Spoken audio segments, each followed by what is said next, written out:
मैंने चुनाव लड़ना है, मेरी मदद करो। कैसे ड्रा निकाला, कैसे निकला, क्या सिस्टम था, इसके सामने निकला और पब्लिक के नुमाइंदों को क्यों नहीं बुलाया गया, तो ये तो सारी बातें आएंगी। जस्टिफाई नहीं है और इसके खिलाफ लोग कोर्ट में भी जाएंगे। जो जनरल के 10-12 लोग, 8-10 लोग जो भी बेचारे अपनी अपनी कोशिश कर रहे हैं, तो उनको घर बैठना पड़ेगा।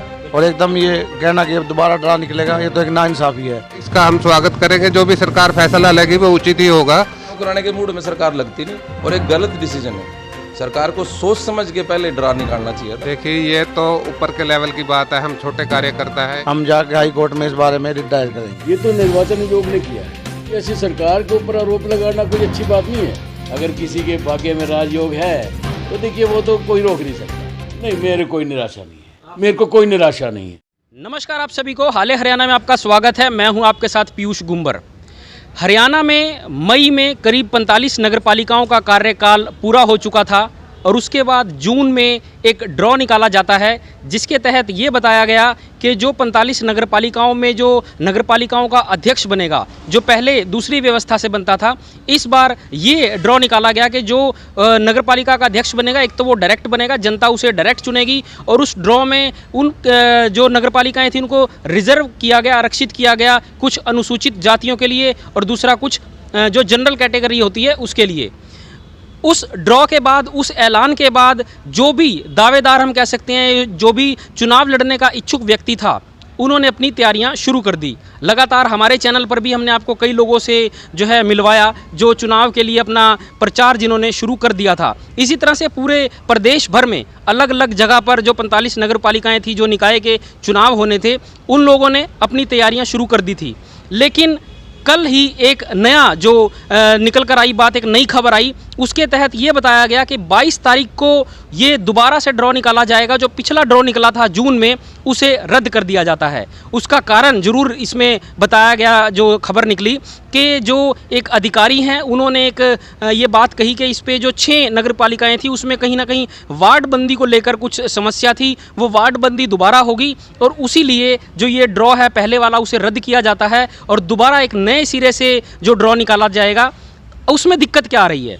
उसमें दिक्कत ये है कि जो लोग, सपोज करें अगर हम घरोंडा की ही बात करते हैं, घरोंडा में जो ये कैटेगरी थी, ये जनरल कैटेगरी में गई, जिसमें सभी लोग चुनाव लड़ सकते हैं, ओपन हो गया था। तो जो जनरल कैटेगरी के लोग थे उन्होंने अपना चुनाव प्रचार शुरू कर दिया था। लेकिन अब दोबारा से ड्रॉ निकाला जाएगा तो हो सकता है कि ये जनरल से हट के आरक्षित सीट हो जाए। तो जो लोग चुनाव मैदान में उतर चुके थे, जिन्होंने अपना खुला जो डिक्लेयर कर दिया था कि हम लोग चुनाव लड़ेंगे, उन लोगों का इस पर क्या कहना है, आज हमने उनसे मिलकर ये उनके बारे में, उनके विचार जाने इस निर्णय के बारे में। साथ ही एक सवाल और भी था कि जो एक व्यवस्था शुरू से चली आ रही है, अगर जो रिजर्व कर दी जाती है सीट विशेष किसी जाति या समुदाय के लिए, उस पर तो केवल वही जो समुदाय या जाति है विशेष, वही चुनाव लड़ सकता है। लेकिन अगर जनरल कैटेगरी होती है, उस जनरल कैटेगरी में जो जनरल कैटेगरी के लोग हैं वो तो लड़ ही सकते हैं, लेकिन उसमें साथ ही वो जाति, जो एक विशेष जाति है, वो लोग भी चुनाव लड़ सकते हैं। इस पर उन लोगों की क्या राय थी, तो हमने उनसे जाना। देखिए क्या राय थी उन सब लोगों की। देखिए, जो पिछली दफ़ा जब भी लगभग 2.5-3 महीने पहले हरियाणा सरकार ने 45 नगरपालिका के अध्यक्ष पदों के लिए जो चुनाव होने थे, उनके लिए सामान्य आरक्षित जो भी इन्होंने पद के आरक्षित करना था, उसके लिए ड्रा निकाले थे। उसके बाद हमारी घरोंडा नगरपालिका का अध्यक्ष पद एक सामान्य वर्ग के व्यक्ति कोई भी लड़ सकता है, उसके ड्रा में निकला था। तो जब से लेकर आज तक लगभग 3 महीने से मैं घर से बिल्कुल 24 घंटे में से 20 घंटे कन्वेंसिंग पे रहता हूँ, जनता से के बीच में रहा, भाई मैंने चुनाव लड़ना है, मेरी मदद करो, और बड़ा अच्छा रिस्पांस मिल रहा था। लेकिन ये जो अब कल अखबार में हमने पढ़ी कि दोबारा 22 तारीख को दोबारा हरियाणा सरकार द्वारा ड्रा निकाले जाएंगे 45 नगरपालिका के अध्यक्षों के, ये बिल्कुल ही नाइंसाफ़ी है। और ये तो एक ऐसी बात होगी जैसे डिक्टेटरशिप वाली बात होगी, मनचाही बात जो हम करेंगे, ये गैर कानूनी है। और जल्द ही हम सभी साथी इकट्ठे होकर सारे जो 45 नगरपालिका के अध्यक्ष, जिनका भी ड्रा निकला था, क्योंकि पिछले 3 महीने से घर से बाहर निकलते हैं, लोगों से मिलते हैं, समय दिया, आपस में बातचीत की, लोगों ने विश्वास दिलाया, बड़ा अच्छा भरोसा दिया। और एकदम ये कहना कि दोबारा ड्रा निकलेगा, ये तो एक नाइंसाफ़ी है। तो सभी तकरीबन मेरी कई जगह बात हो चुकी है, हम जाके हाई कोर्ट में इस बारे में रिट दायर करेंगे। ये सरकार की सोच जो है ठीक नहीं है मेरे हिसाब से, क्योंकि ये अगर ऐसे करती है तो ये हमारे साथ घोर अन्याय है, हमारे जनता के साथ अन्याय है, हमारे साथ अन्याय है। क्योंकि पिछले 3 महीने से एक दूसरे से लोग जुड़ चुके थे, लोगों ने एक दूसरे को विश्वास में ले लिया था। अब ये बिल्कुल ही नाइंसाफ़ी है।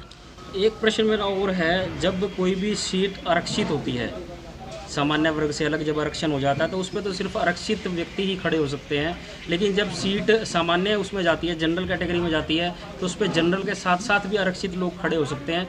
इस व्यवस्था पे आपका क्या कहना है? ये तो देखिए, ये तो संविधान जो बना है उस वो ठीक, जो भी सरकार हमारा भारत का संविधान बना है वो उस हिसाब से कोई भी सामान्य वर्ग में कोई भी आदमी या लेडीज़ किसी वर्ग का चुनाव लड़ सकता है। वो तो एक अब संविधान की बात है। जो गवर्नमेंट के लेटर इशू किए है डीसी वगैरह को, वो भी पढ़ी, तो पेपर में पढ़ने से ये बात क्लियर हुई कि जो दोबारा चुनाव निकाला जा रहा है वो उसमें मेरे को सरकार की मंशा पे शक होता है। क्योंकि जब जून में चुनाव का ड्रा निकल चुका है, चाहे जितनी भी कमेटी को लिख रहा, उस चिट्ठी में लिखा है अखबार में भी ऐसे कुछ 6 कमेटियाँ की जो वार्डबंदी अधूरी थी। वार्डबंदी से चेयरमैन की इलेक्शन की ड्रा का क्या मतलब हुआ? वार्डबंदी तो एमसीज की होती है या कि शहर की होती है। शहर तो पहले ही अलॉट हो चुके भी ये शहर जो है कमेटी में आएंगे।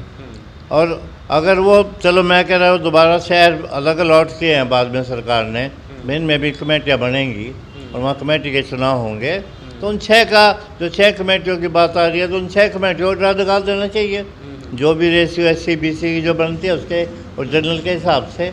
लेकिन जो 45 कमेटी या 42 कमेटी जो पहले इन्होंने निकाल ली थी, और उन लोगों ने निकलने के बाद आज 3 महीने के लगभग हो चुके हैं, और जनता ने जो भी कैंडिडेट मैदान में आना चाहता था उसने काम शुरू कर दिया, पब्लिक में जाना शुरू कर दिया, वोटें मांगनी शुरू कर दी, अपने पम्फलेट और बोर्ड वगैरह शहर में लगवा दिए कमेटियों में जहाँ जहाँ भी चुनाव है। और वो 3 महीने से लोग मेहनत कर रहे हैं, तो आज दोबारा फिर कल सरकार की लेटर आ गई कि 22 तारीख को जो है ड्रा निकाला जा रहा है और उसमें सिर्फ डीसीज वगैरह को बुलाया गया है।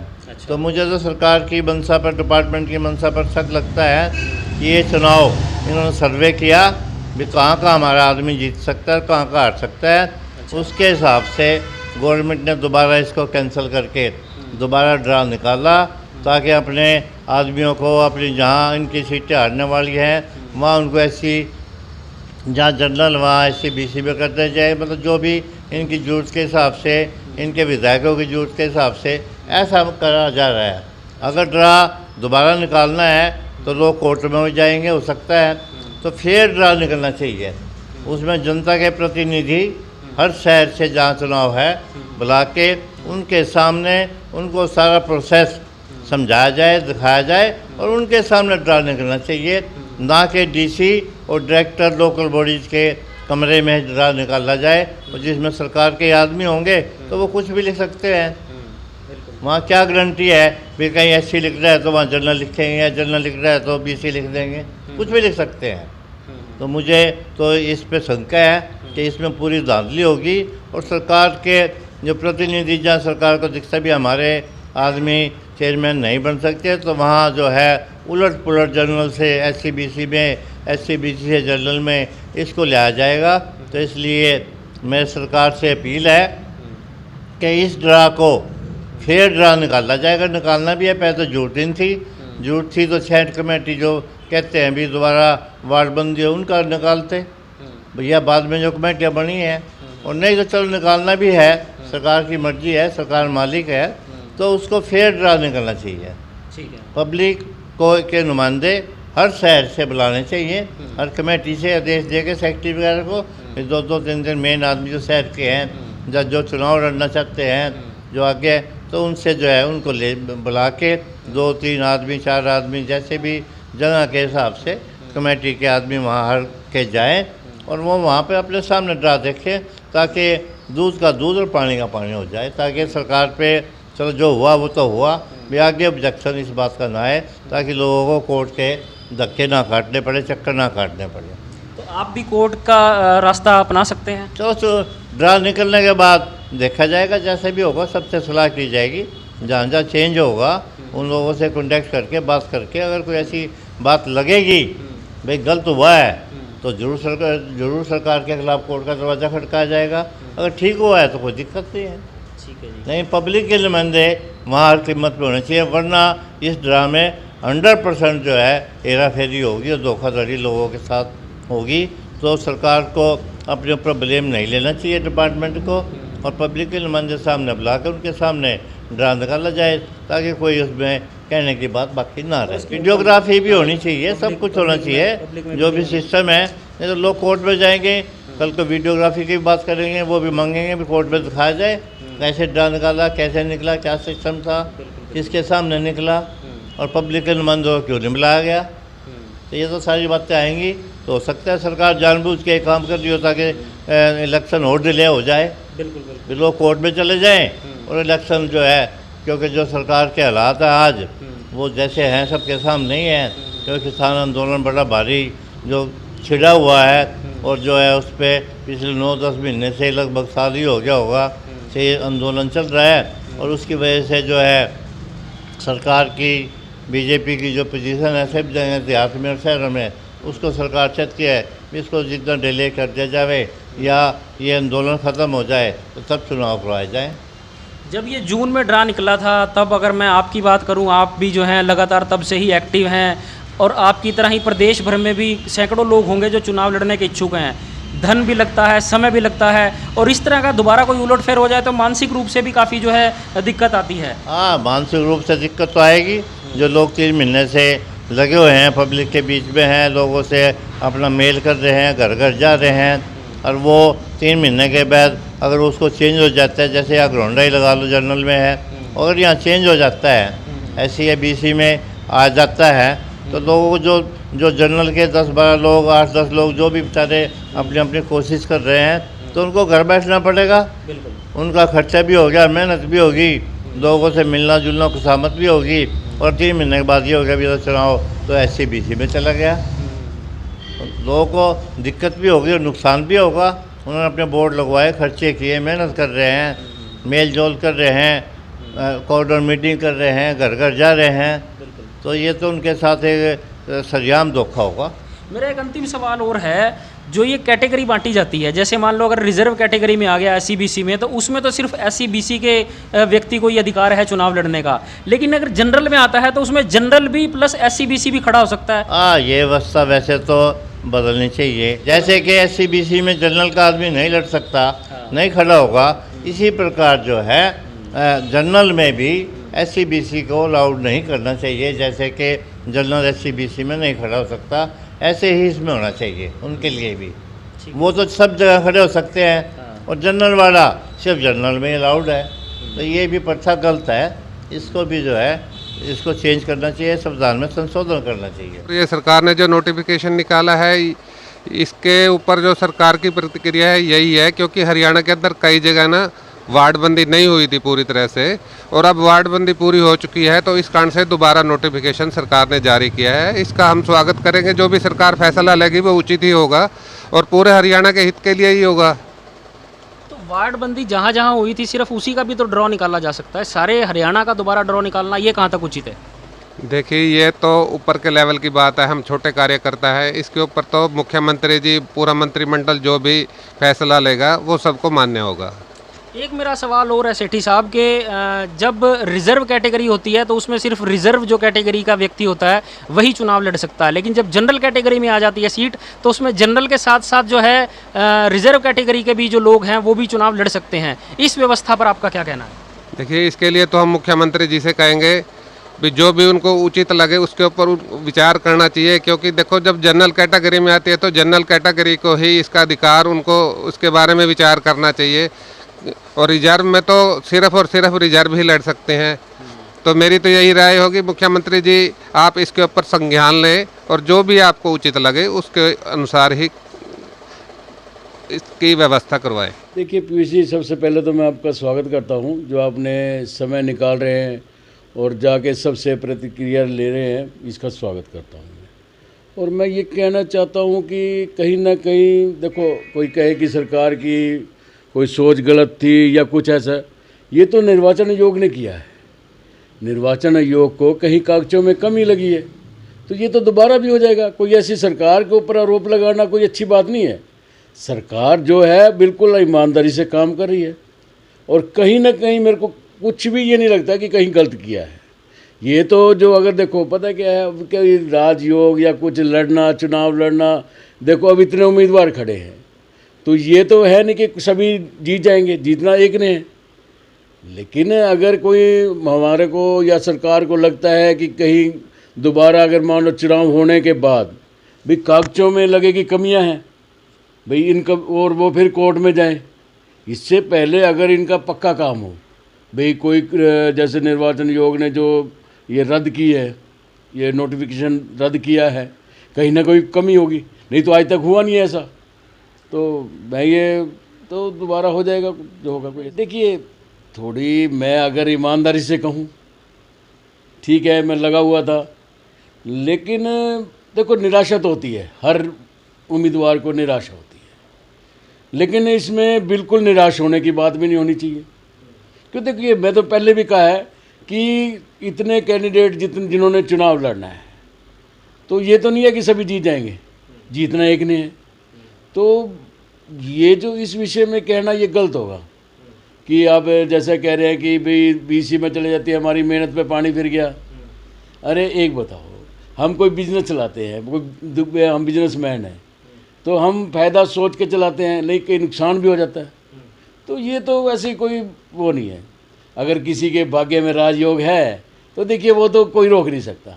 अगर परमपिता परमात्मा ने किसी के राजयोग लिखा हुआ है तो वो होगा। तो ये ज़रूरी तो नहीं है कि अब ये बीसी में, ओबीसी में या किसी एससी में आएगी, ये तो नहीं अभी कोई निर्धारित हुआ है। ये तो ड्रा ही तो दोबारा निकालने की बात है ना, तो कोई इसमें कोई निराश होने वाली बात ही नहीं है। देखिए ये व्यवस्था बाबा साहब ने बनाई थी जब संविधान लिखा गया था।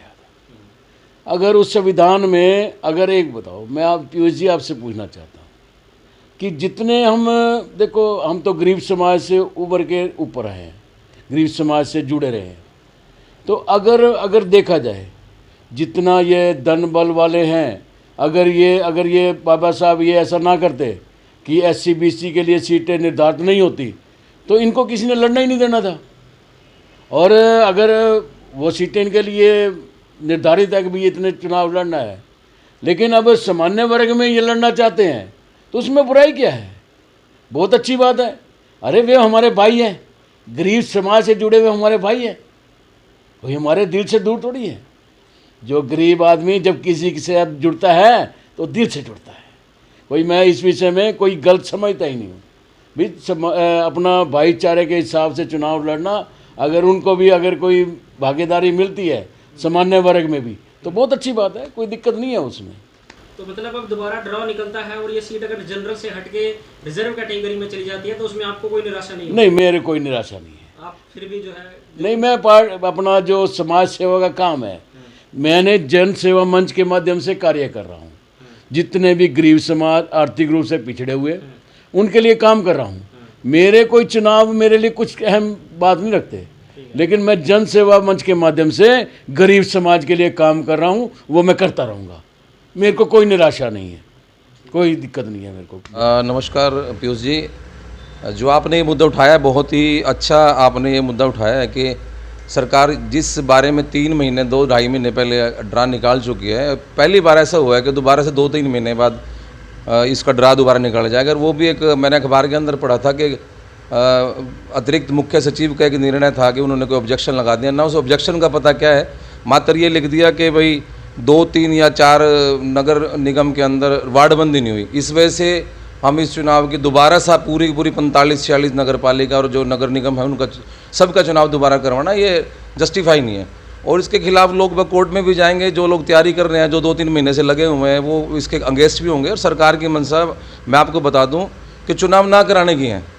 वो भी चाहते हैं कि भी कहीं ना कहीं लोग उलझ जाएँ इसके अंदर सरकार, ताकि अपना हाथ क्लियर कर ले। क्योंकि आप भी देख रहे हैं जिस तरह से किसान आंदोलन है या सरकार की और मुद्दों पर, महंगाई बेरोजगारी मुद्दों पर जो किरकिरी हो रही है, सरकार बिल्कुल भी निकाय चुनाव कराने के मूड में नहीं है। जिस तरह से आप देखिए पंचायत का भी कोर्ट के विचाराधीन मैटर चला गया, तो वो चाहते हैं कि ये भी चला जाए ताकि वो अपने हाथ खड़े कर लें, भाई वो कोर्ट के अंदर विचाराधीन है, जब कोर्ट निर्णय करेगी तो हम चुनाव करा लेंगे। चुनाव कराने के मूड में सरकार लगती नहीं और एक गलत डिसीजन है। सरकार को सोच समझ के पहले ड्रा निकालना चाहिए था। जो व्यक्ति तैयारी कर रहे हैं, हम या और साथी जो सब तैयारी कर रहे हैं, उनके लिए एक बहुत धोखा है, उनके लिए सरकार धोखा कर रही है मेरे अपने विचार से। हमारा एक दूसरा सवाल और है कि जो रिजर्व कैटेगरी होती है उसमें सिर्फ रिजर्व व्यक्ति ही, जो है रिजर्व कैटेगरी का व्यक्ति, वही चुनाव लड़ सकता है, लेकिन जब जनरल सीट का ऐलान होता है तो उसमें जनरल व्यक्ति के साथ साथ रिजर्व कैटेगरी के लोग भी चुनाव लड़ सकते हैं। इस व्यवस्था पर आप क्या कहेंगे? देखिए पीयूष जी, ये हमारे संविधान के अंदर मेंशन है ये चीज़, भाई एक व्यक्ति जो शोषित, वंचित, पिछड़ा, दलित है, उसको हम मुख्य धारा में जोड़ने के लिए उसको कहीं ना कहीं एक सिस्टम के अंदर आरक्षण की हमारे यहाँ सुविधा है, नीति है, जो आप लगा के मान के चलें, तो उसके अंदर एक पर्टिकुलर आप जो आपने पूछा भी, कोई अगर एससी या बीसी डिक्लेयर हो जाता है तो उसमें वही चुनाव लड़ता है। जर्नल में कोई भी लड़ सकता है। जर्नल का मतलब ही सर्वसाधारण है। जर्नल का मतलब यही है कि कोई भी व्यक्ति, चाहे महिला हो, अब महिला के लिए आरक्षित नहीं होगा तो महिला भी लड़ सकती है, चाहे पुरुष हो, चाहे किन्नर हो, चाहे कोई भी हो, एनीवन, जनसाधारण कोई भी। जनरल का मतलब है तो कोई भी व्यक्ति, उसमें कोई रिजर्वेशन होती नहीं। और ये एक संविधान के एक सिस्टम है, उसके अगेंस्ट हम कुछ ना तो बोल सकते ना उसके अगेंस्ट समझाना चाहते हैं। जो ये नीति है उसमें जनरल में तो कोई भी व्यक्ति हो, महिला हो, पुरुष हो, वो चुनाव लड़ सकता है, लेकिन एक नीति है सरकार की कि जो दलित, पिछड़े, शोषित और हमारे जो साथी हैं उनके आगे लेके आने के लिए, राजनीति में हो या शिक्षा के अंदर हो, एक ये संविधान के अंदर हमारा एक सिस्टम है। और संविधान के बारे में ना तो मैं कुछ बोल सकता और ना इसके बारे में कुछ कहना चाहता। तो देखा आपने क्या विचार थे इन सब लोगों के, क्या कुछ कहना था। बहुत से लोग ऐसे भी हमें मिले जो कैमरे पर आकर कुछ भी बोलने से कतरा रहे थे, शायद वो भी वेट एंड वॉच की स्थिति में हैं। लेकिन कई चीज़ें जो हमारे सामने ऑफ द रिकॉर्ड भी आई, कुछ लोगों का ये भी मानना है कि ये जो सारी प्रक्रिया दोबारा से शुरू की गई है, ये जो यूपी में चुनाव होंगे अगले साल, उसके मद्देनज़र की गई है। क्योंकि 28 तारीख को पिछले महीने की जो करनाल में एक भाजपा की प्रदेश की एक मीटिंग रखी गई, जिसमें यह निर्णय लिया गया कि जो निकाय चुनाव हैं उस पर भी अब जो है सिंबल पर चुनाव किया जाएगा। अब 45 नगर पालिकाओं में अगर सिंबल पर चुनाव किया जाता है और अगर कहीं ना कहीं सीटें कम रह जाती हैं भाजपा की, तो उसका जो इफेक्ट है वो यूपी चुनाव पर भी पड़ सकता है। तो उन लोगों का ये कहना था कि यूपी चुनाव के बाद हो सकता है कि इन चुनावों को, जो निकाय के चुनाव हैं हरियाणा के, उन्हें टाला जा सके। तो इसलिए ये कहीं ना कहीं ड्रॉ की जो स्थिति है दोबारा निकालने की ये जो पूरी परिस्थितियां बनाई गई हैं, ये जानबूझकर बनाई गई हैं, ये भी उन लोगों का कहना है। आप लोगों की क्या राय है इस सारे मुद्दे पर? क्या जो ये दोबारा ड्रॉ निकालने का जो ये ऐलान किया गया, जो खबर निकल कर आई है, क्या इससे आप लोग संतुष्ट हैं? और अगर संतुष्ट नहीं हैं तो क्यों नहीं हैं? आप लोगों के क्या विचार हैं कमेंट बॉक्स में ज़रूर लिखिएगा और इस खबर को अधिक से अधिक शेयर जरूर कीजिएगा। और जो कोई भी पहली बार हाले हरियाणा पर इस वीडियो को देख रहा है तो इस वीडियो को शेयर करने के साथ साथ हमारे हाले हरियाणा को भी लाइक करें, फॉलो करें फेसबुक पर। और अगर आप यूट्यूब पर देख रहे हैं तो हमारे यूट्यूब चैनल को भी ज़रूर सब्सक्राइब करें, ताकि आगे आने वाले जितने भी वीडियोज़ हैं आप तक सीधा आपके फ़ोन के माध्यम से पहुँचते रहें। धन्यवाद।